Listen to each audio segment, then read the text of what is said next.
Good evening each and everyone. हम पढ़ रहे हैं बैंक रिकंसिलिएशन स्टेटमेंट। यह है हमारा थर्ड लेक्चर। लास्ट के दो लेक्चर में, पहले वाले लेक्चर में हमने समझा कि बैंक रिकंसिलिएशन स्टेटमेंट क्यों बनाया जाता है। सेकंड वाला लेक्चर बहुत इंपॉर्टेंट था। अगर आपने वो सेकंड वाला लेक्चर नहीं देखा है तो पहले आई बटन पे क्लिक करो, सेकंड वाला लेक्चर देख के आओ, फिर ये वाला लेक्चर देखना, तब समझ में आएगा।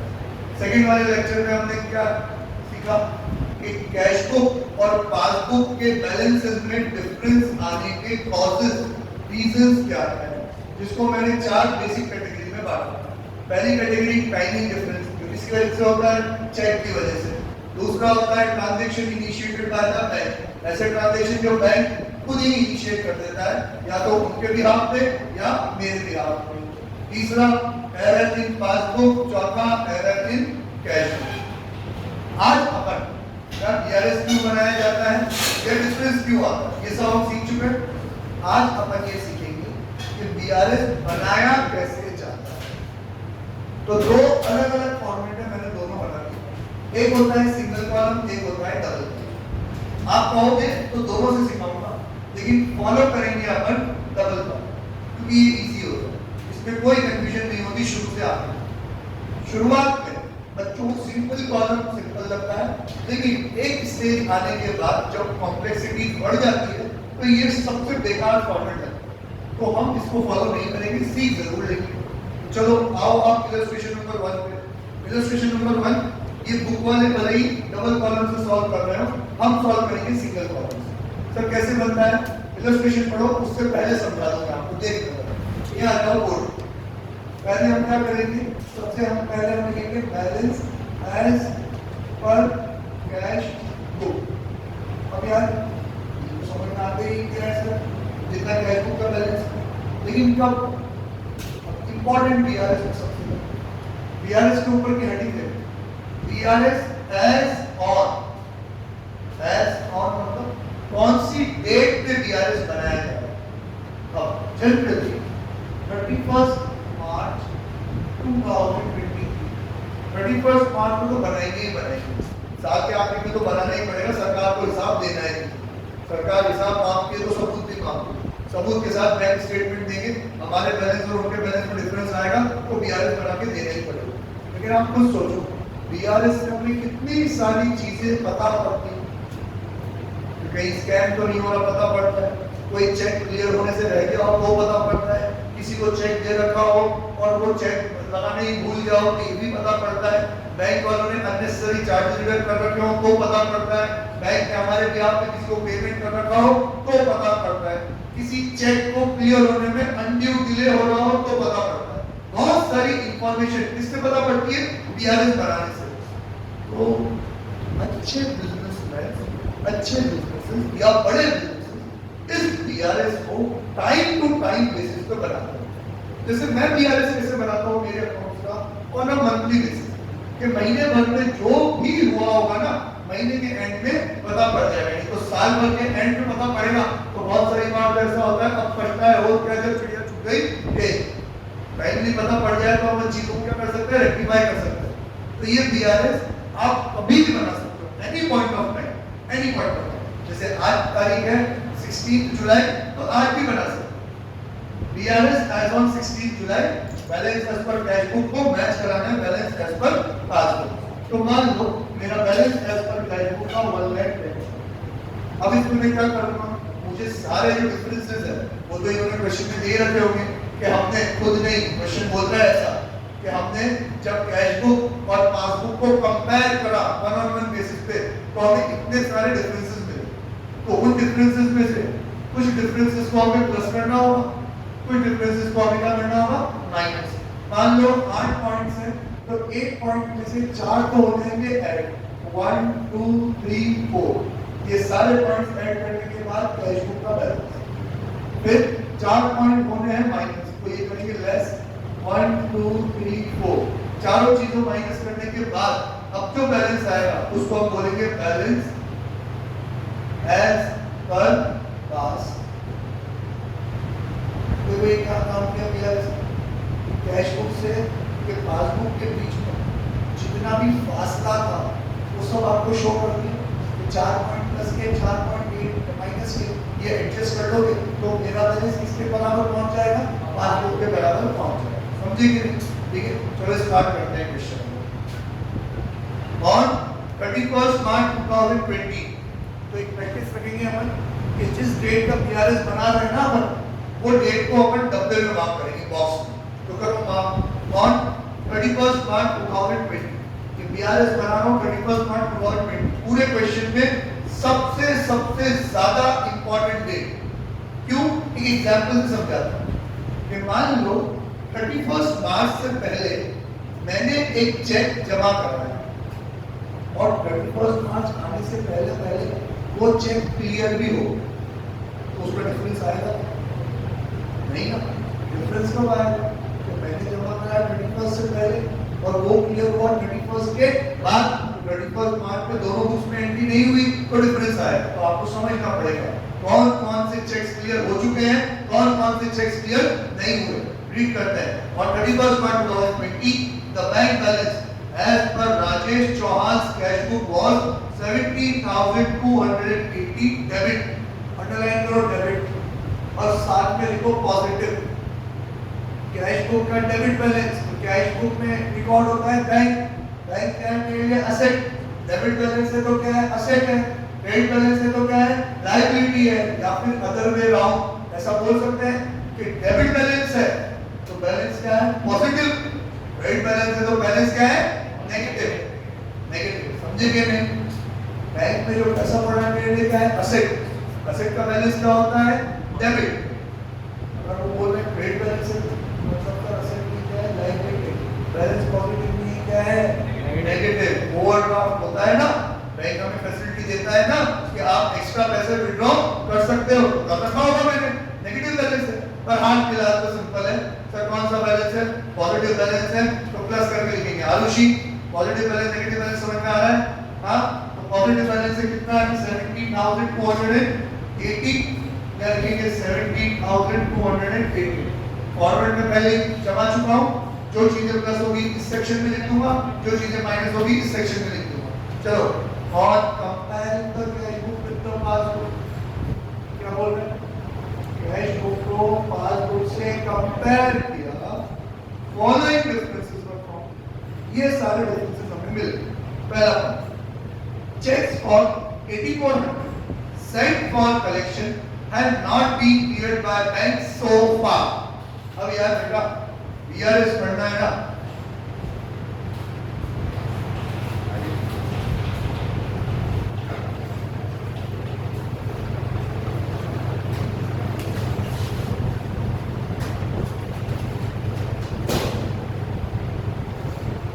बीआरएस पढ़ना है तो आपकी अंग्रेजी तो स्ट्रॉन्ग होती है, समझ में आना चाहिए इंग्लिश में लिखा हुआ। वो कह रहा है चेक फॉर 8400, एक 8400 का check which was sent for collection to bank।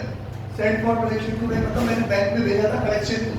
इसका मतलब क्या हुआ, किसी ने मुझे चेक दिया था, ये चेक मैंने कहाँ जमा कराया था बैंक में, कि भाई साहब जिसका चेक हो उससे पैसे कट करके मेरे खाते में डाल दो। It has not been cleared so far, अभी तक वो चेक क्लियर नहीं हुआ है। तो एज पर अकाउंटिंग पॉलिसी मैंने चेक बैंक में डिपॉजिट कराया तो मैंने तो मेरी कैश बुक में बैलेंस क्या कर दिया, इंक्रीज कर दिया। अभी तक तो क्लियर हुआ नहीं तो मुझे बैंक के पास आना पड़ेगा, क्या करना पड़ेगा उसको माइनस, तो मैं माइनस करूंगा। यहाँ पे लिखूंगा लेस वाले आइटम में check deposited but not clear. अब सुनना समझना, यहाँ पे इस फॉर्मेट के अंदर जो मैं वर्डिंग्स लिख रहा हूँ, जो स्टेटमेंट्स में लिख रहा हूँ, तो जरूरी नहीं है कि आप ऐसे किसी, ये इनकी कुछ टर्मिनोलॉजीज होती है।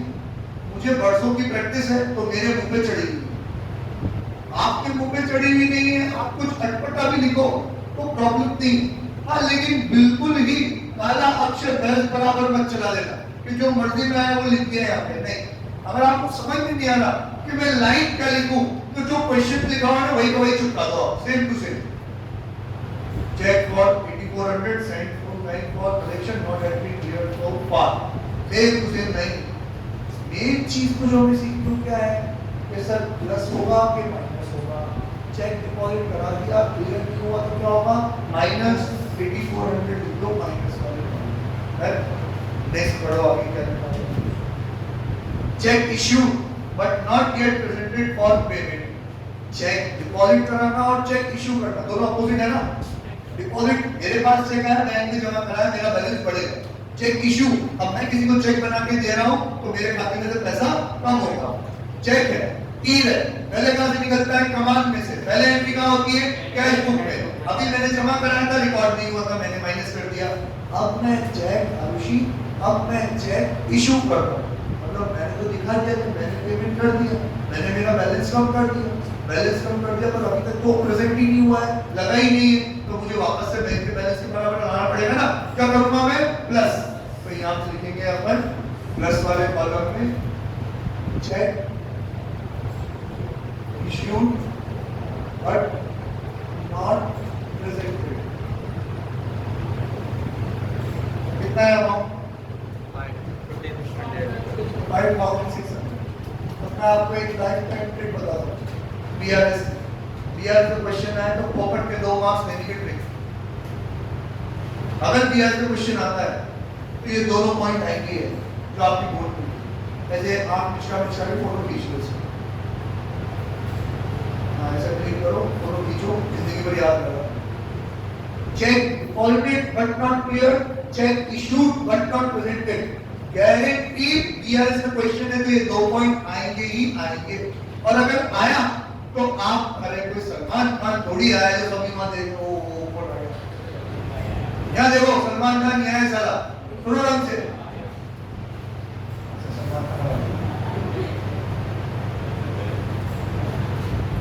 आजा बेटा, डिस्कस तो कर चुके हो बेटा।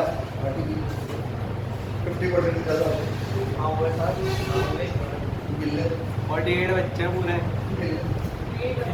अगर ज्यादा हो गए तो तू देगा पार्टी कभी। गिनना ही नहीं है, गिनना ही नहीं है।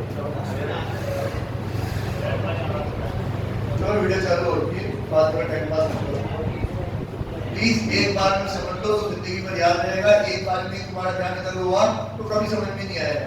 Check deposited but not clear, मैंने जमा कराया, बैलेंस बढ़ा दे, क्या करना है मुझे? कम करना है ना। चेक डिपॉजिट कराना और इशू करना दोनों अलग अलग है कि नहीं है? आपके इशारों से समझो। जब भी मैं डिपॉजिट की बात करूंगा मैं इधर बैंक की तरफ इशारा करूंगा, इशू की बात करूंगा तो मैं सामने से बात करूंगा, ठीक है? तो चेक डिपॉजिट कराना और चेक इशू करना दोनों अपोजिट होता है कि नहीं होता?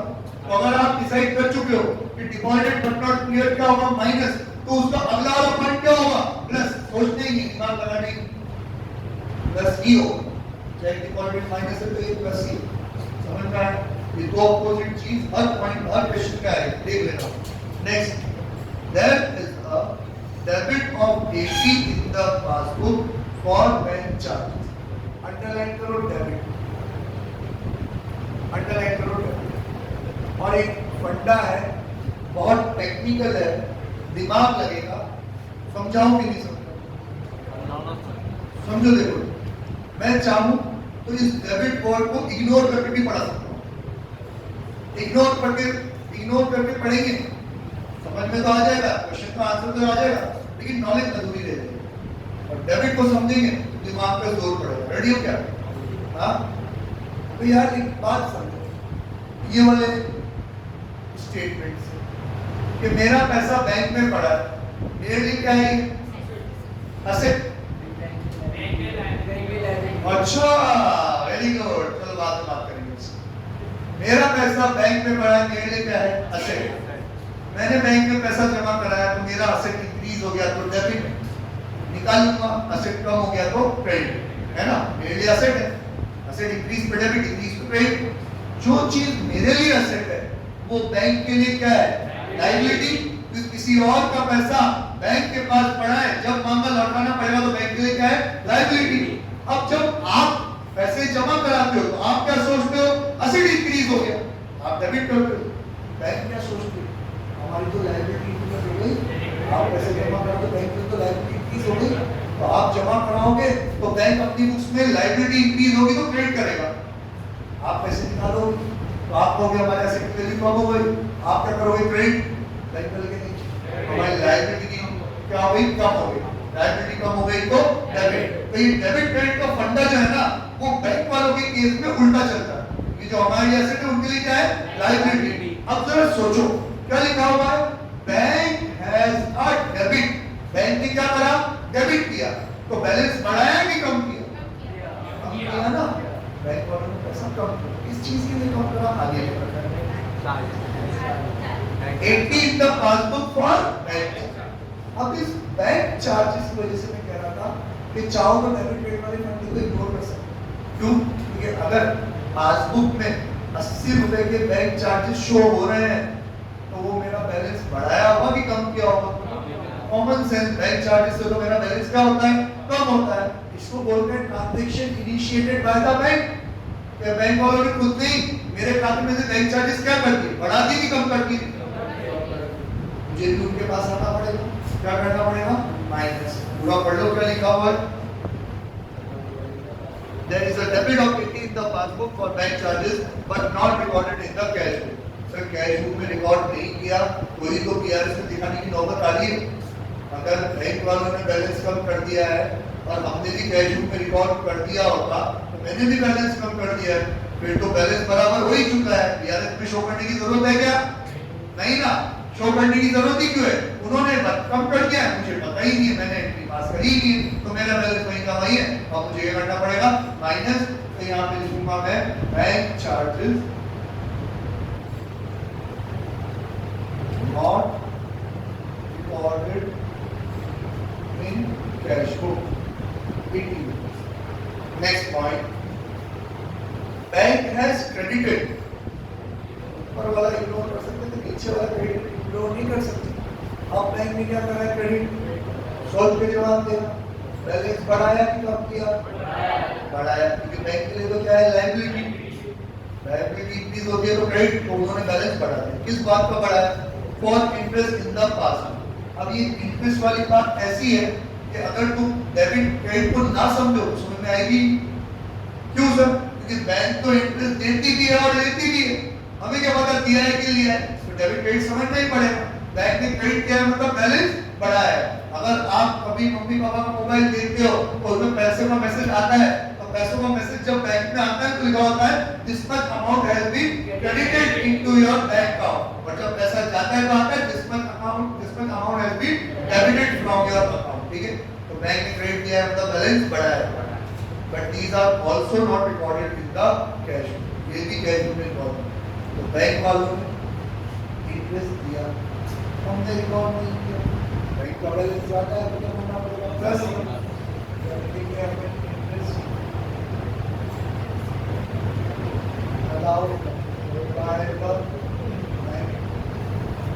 कितना है अमाउंट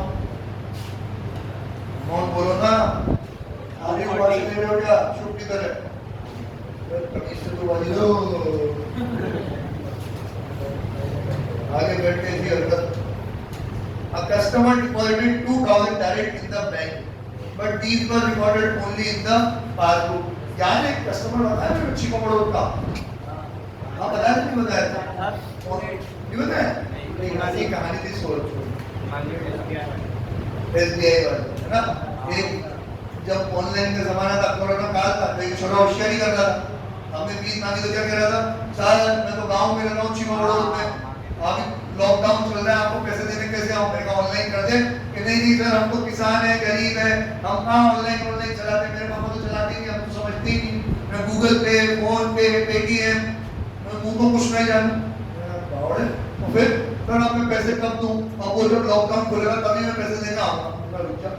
मेरे जैसों का भी इलाज है, मेरे जैसों के चक्कर में अपना अकाउंट का खुलवा रखा है SBI, क्योंकि SBI की ब्रांच हर गाँव में, तेरे गांव में SBI है कि नहीं है, क्या सर है तो सही, ये ले मेरा अकाउंट नंबर और वहां जाके कैश डिपॉजिट करा दे मेरा account.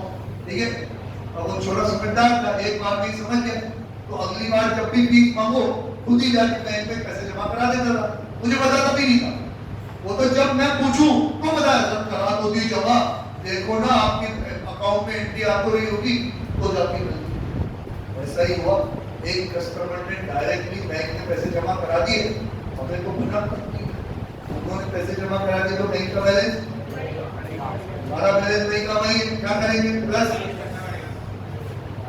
Cash deposited by customer कितना अमाउंट चिन्नी छोड़ना next according to the standing order underline below standing order मतलब valid orders valid कि हमने ऑल टाइम वैलिड ऑर्डर दे रखा है कि आपको हम ऑथराइज करते हैं जब भी ये पेमेंट ड्यू हो तो आप खुद ही पेमेंट कर देना पढ़ो according to standing order of Rajesh Chauhan the bank has made following payment by debiting this account अब तो आप डेबिट पेड समझ चुके हो बैंक ने उसके अमाउंट को डेबिट किया मतलब बैलेंस क्या कराया कब और चलो इस वाले ट्रांजैक्शन में डेबिट पेड ना समझो तो भी एंट्री कर सकते हो bank has made following payments उसके अकाउंट में बैंक में पेमेंट किया तो बैलेंस क्या कर दिया है कम कर दिया है हमें भी याद रखना चाहिए माइनस समझेंगे नहीं तो देखो कौन से पेमेंट किए क्लब फीस और लाइफ इंश्योरेंस फीस तो दोनों चीजें माइनस करके तो यहाँ लिख दो क्लब और लाइफ इंश्योरेंस अमाउंट बोलो कितना है 500 और 2500 हो गया क्वेश्चन खत्म These were not recorded in the cash book. ठीक है, prepare language complete बैलेंस निकालना है आप देखो तीन चीजें प्लस करी सबको प्लस करो 17 plus 5 22 24 25 25,120 माइनस करेंगे 10,000 11,480 11 माइनस हो जाएंगे 13,000 हम आ रहा है यार 640 बैलेंस एज पर पास समझ में आया कि नहीं पर ये वाला फॉर्मेट ये नहीं करना मेरे बेवकूफ सर तुम्हारा इतनी मेहनत करके बोलते हैं करनी नहीं क्यों ये देखो दो तरीके का फॉर्मेट होता है सिंगल कॉलम और double column I don't know book में कौन सा सिंगल कॉलम है कौन सा डबल कॉलम है वैसे तो डिग्री वाले साहब भी ख्याल रखते हैं मैक्सिमम चीजें डबल कॉलम से ही होगी हम डबल कॉलम से ही सीखें कोई ज्यादा फेवरेबल नहीं थोड़ा आसान बहुत ज्यादा कन्वीनियंट है इसमें तो क्या करना पड़ता है सारे प्लस के आइटम एक साथ लिखने पड़ते हैं माइनस के आइटम एक साथ लिखने पड़ते हैं तो आपको अंदाजा होना चाहिए कितने पॉइंट प्लस होंगे कितने पॉइंट माइनस होंगे अगर प्लस में आपने थोड़ी स्पेस कम छोड़ दी और एक दो पॉइंट ज्यादा निकले तो फॉर्मेट बिगड़ जाता है हमारा है ना यहाँ पे ऐसा कुछ नहीं यहाँ पे हम अमाउंट के ही दो कॉलम है लाइन से पॉइंट्स लिखते जाओ अगर वो प्लस हो रहा है तो प्लस आइटम में माइनस हो रहा है तो माइनस आइटम में जय राम जी बहुत सिंपल वन बाय वन सारे पॉइंट लिखते जाओ देखो सबसे पहले क्या दे रखा है आपको balance as per cash book तो balance as per cash book लिखेंगे अरे यार ये था balance as per cash book अब ये जो बैलेंस है ये भी पॉजिटिव है बैंक में ख्याल रखना पड़ेगा बैंक का बैलेंस पॉजिटिव भी हो सकता है नेगेटिव भी हो सकता है तो अगर पॉजिटिव है तो प्लस आइटम में लिखेंगे नेगेटिव है तो माइनस आइटम में तो plus 17,280 one by one point पढ़ते जाओ पहला है 8400 का check deposited but not clear ये क्या होता है हमने डिपॉजिट कराया क्लियर नहीं हुआ है क्या करेंगे माइनस तो इसको माइनस आइटम में लिखेंगे या पूरा पॉइंट लिखेंगे cheque deposited but not clear 8400 अगला है cheque issue but not presented इसको प्लस करते हैं तो प्लस आइटम में 5600 कोई मतलब ध्यान रखना ही नहीं कि जो ऊपर लिखना है कि नीचे लिखना है लाइन से लिखो लाइन ये उन गधों के लिए भी है जिनको कुछ नहीं आता भाई करेंगे तुमको बहुत होशियार ये दोनों एक दूसरे को देख रहे हैं तेरी बात कर रहे हैं मेरी बात कर रहे हैं ठीक है तो ये फॉर्मेट उन गधों के लिए भी है जिसको कुछ नहीं आता क्या करना है डिक्टो क्वेश्चन का पूरा क्वेश्चन लाइन से छाप कर है और पक्का ऊपर बंदे को करते गए मर्जी में आए जो प्लस मर्जी में आए जो माइनस नसीब से एक दो तो सही चले जाए और चलो चलो थोड़ा सा समझदार हो थोड़ा समझदार तो उधर आपको क्या करना है या तो सारे प्लस में लिखते हैं सारे माइनस में लिखते हैं आधा क्वेश्चन तो सही आएगा है ना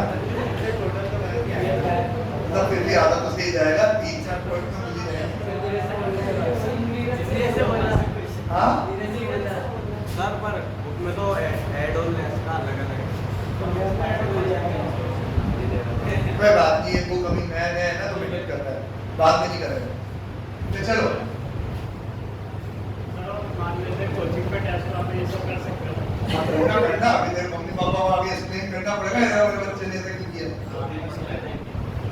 तो मैंने नाम लिख के सिखाया कि जो गधे में गधा हो, सबसे ज्यादा बेवकूफ हो। अब तुम अपने आप को साबित करना चाहते हो तो मुझे जरूरत नहीं है, मैं वैसे ही समझता हूँ। ठीक है, पहला वाला मैं सॉल्व करा चुका हूँ, तो वापस टाइम वेस्ट नहीं करेंगे। इलस्ट्रेशन नंबर 2 पे है, ठीक है। इलस्ट्रेशन नंबर 2, जब तक मैं मार्कर लेके आ रहा हूँ तब तक आप खुद रीड करो, और अगर पता कर पाओ तो क्वेश्चन के आगे प्लस और माइनस का साइन लगा दो। वो तो आप वैसे भी लगा दोगे सॉल्यूशन को देख के, वो बड़ी बात नहीं है। मैं पूछूंगा क्यों, तो तुम्हें हाथ फैला के जवाब देना है यूं। दे पाओगे तो बात है, नहीं तो Jairam.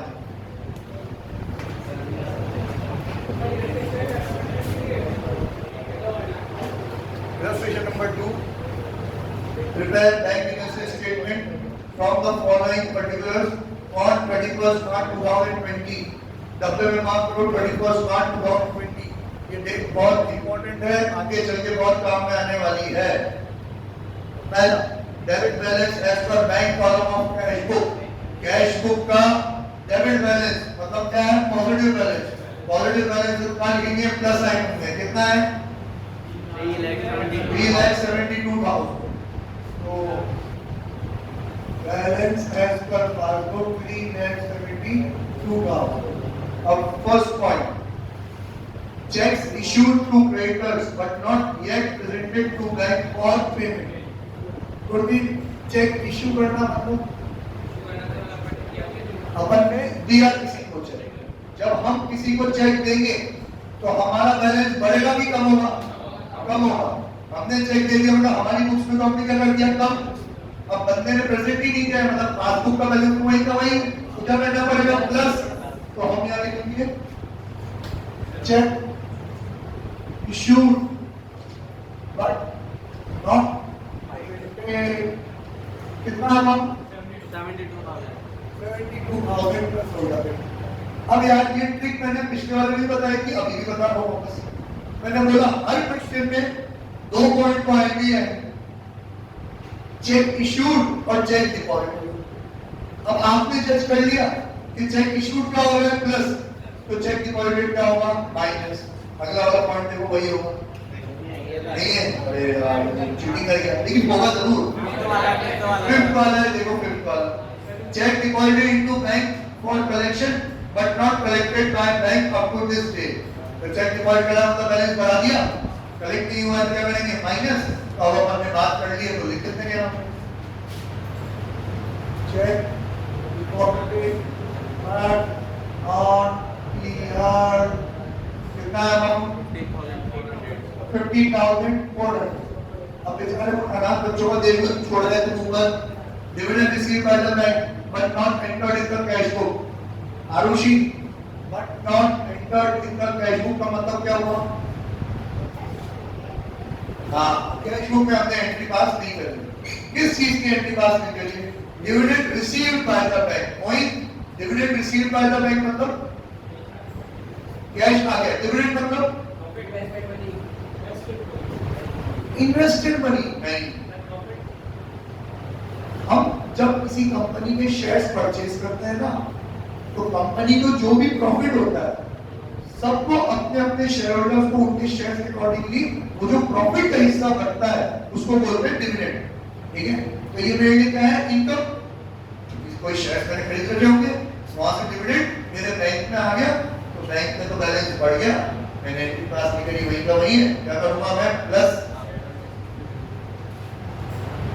Dividend received by the bank.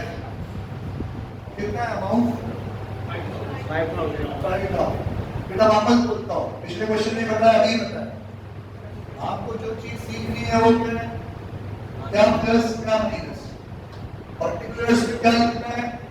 अगर समझ में नहीं आ रहा है तो वो जो लाइन वहां लिखी है वही का वही लाइन तुम यहाँ चिपका सकते हो आराम से, कोई प्रॉब्लम वाली बात नहीं। ठीक है, नेक्स्ट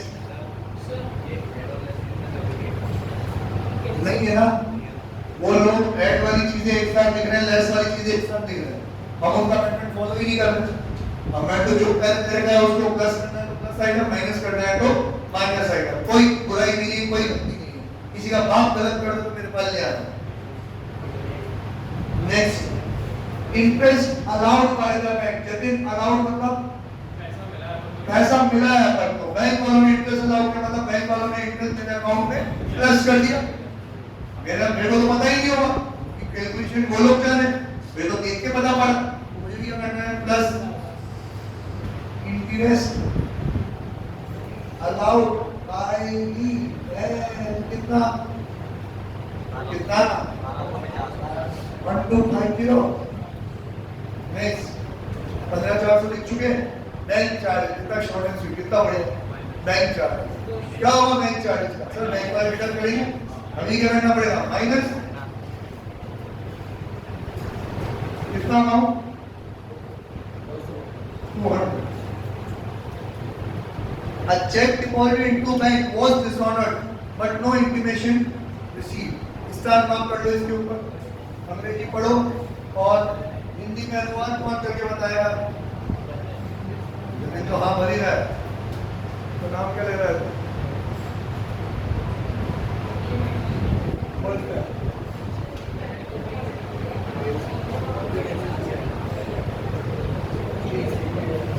हिंदी का अनुवाद तो बिल्कुल सही मिल गया भैया। हेलो हेलो,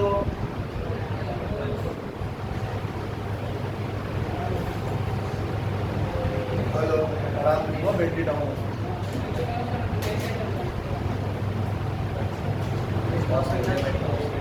हिंदी का अनुवाद बिल्कुल सही किया है बच्ची ने कि सर हमने चेक डिपॉजिट कराया था और वो चेक तो हो गया बाउंस और हमें पता ही नहीं था, बैंक ने हमें कोई इंफॉर्मेशन प्रोवाइड नहीं करी। तो इसका हमारी कैश बुक और पासबुक में क्या इम्पैक्ट पड़ा होगा, कौन समझा रहा है? नमन बता बेटा। वेरी गुड सर, जब हमने चेक डिपॉजिट कराया तो हमने तो बैलेंस क्या कर दिया था, प्लस कर दिया था, बढ़ा दिया था। अब हम इस उम्मीद में थे कि कभी बढ़ी जाएगा, पर बड़ा तो नहीं, और हमारे पास खबर भी नहीं आई कि चेक तो क्या हो गया है बाउंस, क्योंकि अगर खबर आ जाती तो मैं बैलेंस क्या कर देता, कम कर देता। खबर आई नहीं तो हमने बढ़ा रखा है, उनका बैलेंस वही का वही है, क्या करना पड़ेगा, minus. Check deposited but dishonoured,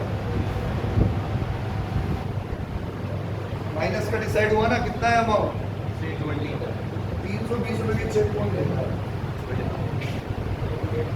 अगला, bank paid house tax on our behalf but no information receive from bank in this connection.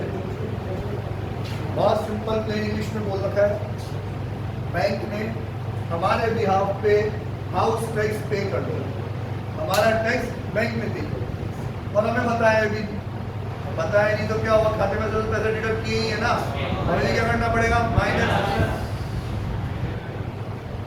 House tax paid by bank.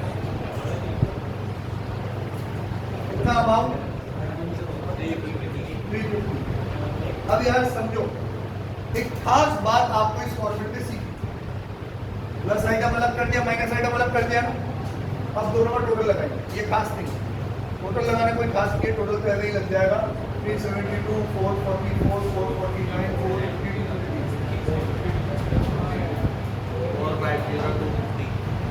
15,600, 50,900। खास बात तो अब है, टोटल तो मेरे जैसा भी लगा देगा, कोई भी लगा देगा, लेकिन हमारी अकाउंटिंग में आदत पड़ी हुई है दोनों साइड को बराबर करनी, है कि नहीं? जब से सीखा तब से ही सीखा कि debit equals to credit, debit equals to credit, debit equals to credit, दोनों साइड बराबर करना ही जानते, बैलेंस निकालना ही जानते। यहाँ पे डेबिट क्रेडिट नहीं है, ये डेबिट क्रेडिट नहीं है, तो यहाँ पे आप दोनों साइड को बराबर करके मत आ जाए। यहाँ तो जिस साइड बैलेंस ज्यादा है उसी साइड बैलेंस मिलेगी कि कितना ज्यादा, प्लस और माइनस में से कहाँ ज्यादा है, प्लस आइटम में कितना ज्यादा है, बैलेंस निकाल के कितना ज्यादा है यही लिखेगी। 450 में 16 माइनस करो तो ये बचेगा आपका 434, 433, 80 4,33,980। सर ऐसा क्यों करते हो? वहां लिख देते तो दोनों साइड बराबर हो जाती ना। बुक वाला ये गलती कभी कभी करेगा पर हमें इसके झांसे में नहीं आना। ये याद रखना है, ये लेजर का अकाउंट नहीं है, ये कैश बुक नहीं है, ये जर्नल नहीं है कि जो दोनों साइड बराबर कर लो आप। यहाँ पे तो जहाँ ज्यादा अमाउंट है वही लिखेंगे। सर ऐसा क्यों? क्योंकि अगर आप इसको प्लस आइटम में लिखोगे तो ये बैलेंस कौन सा कहलाएगा? पॉजिटिव। अगर आप इसको माइनस आइटम में लिखोगे तो बैलेंस कौन सा कहलाएगा? नेगेटिव। अभी नेगेटिव नहीं है, कौन सा बैलेंस है हमारा? पॉजिटिव बैलेंस है। तो इसके सामने लिखेंगे बैलेंस एज पर पासबुक। और ये साफ साफ लिख दिया कि पासबुक में कौन सा बैलेंस है? Positive balance. समझे क्या नहीं? बोल भाई एरिन।